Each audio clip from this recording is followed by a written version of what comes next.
जीवन में अगर किसी को फॉलो करना है तो उन लोगों को करो जिन्होंने अपना सारा जीवन आपके जीवन उद्धार करने के लिए, यानी आने वाला जो पीढ़ी है उनका जीवन उद्धार करने में लगा दिया। आज का ज़्यादातर लोग क्या करता है, उन नेताओं को फॉलो करते हैं, उन बड़े बड़े सेलिब्रिटी को फॉलो करता है जो एक्चुअल में देश के लिए काम कर ही नहीं रहा होता।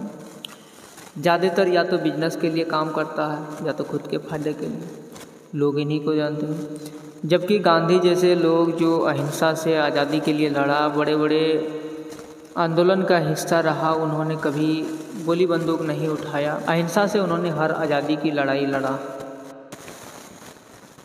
भगत सिंह जो युवा अवस्था में जिस टाइम लोग एंजॉय कर रहे होते हैं उस टाइम उन्होंने अपना बलिदान दिया, उसको शायद ही कुछ लोग जानते हैं, बहुत कम मात्रा में। लोगों का प्रॉब्लम ही सबसे बड़ा ये है कि जो उसके वास्तविकता जीवन में, यानी वास्तविक जीवन में काम ही नहीं दे रहा, उनको फॉलो कर रहा है। देश समाज आगे कैसे बढ़ सकता है? जो नेताओं के पीछे तुम भाग रहे हो, क्या वो उनके जैसे बलिदान दे सकता है?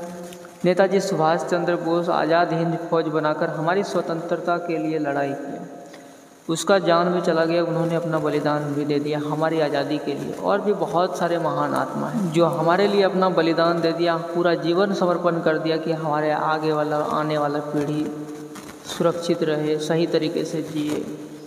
डॉक्टर भीमराव अंबेडकर एक महान आत्मा जिन्होंने अपना सारा जीवन, अपना परिवार, सब चीज़ बिखेर दिया। बिखरने के बाद भी उन्होंने कभी हार नहीं माना। उसका ख्वाहिश क्या था? बस हमारे समाज में एकता हो, चाहे वो किसी भी जाति, किसी भी व्यवस्था के लोग हों, महिलाएं हो या पुरुष हो, सबको समानता दिलाने के लिए लड़ा। आज उसको कौन करता है?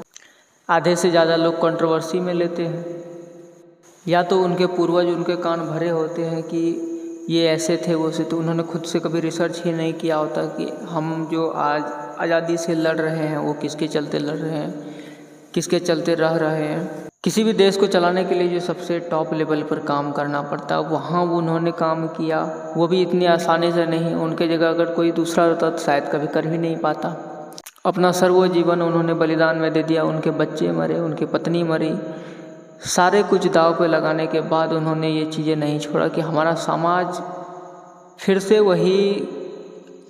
वही गुलामी की ज़िंदगी ना जिए जो हम जीते आए हैं। पहले क्या होता था, आज ब्राह्मण समाज की पत्नियों को अगर आप देखेंगे तो ज़्यादातर लोग भगवान के भक्त बने पड़े हैं।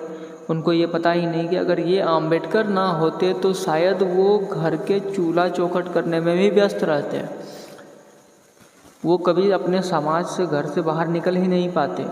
और सबसे जो नीच स्तर का काम इन लोगों ने किया था कि स्तन ढकने का अधिकार भी छोटे जाति के लोगों से इन्होंने छीन रखा था।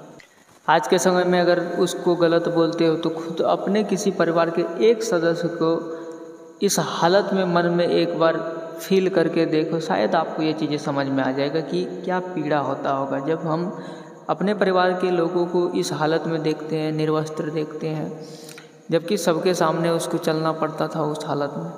लेकिन समाज कहाँ जानता है आज उनको। आज उन लोगों को सबसे ज़्यादा ऊंचे स्तर पर रखा जाता है जो दिखावट करने में सबसे आगे है। आज के नेताओं पर आप ये कह सकते हैं कि मुश्किल समय आता है तो वो अपना बलिदान दे पाएगा? कभी नहीं दे पाएगा। किसी भी नेता में शायद ही इतना शक्ति है कि वो अपना बलिदान देकर अपने समाज का रक्षा कर सके, और ये बड़े बड़े लोग पहले कर चुके हैं, करके दिखाए हैं। लेकिन दुर्भाग्य है हमारे समाज का कि इनको ना किसी स्कूल कॉलेजों में उन लोगों के बारे में पढ़ाया जाता है। 100 किताबें बनाया जाता है, उनमें से एक किताब कंपलसरी ये भी किया जा सकता है, लेकिन नहीं।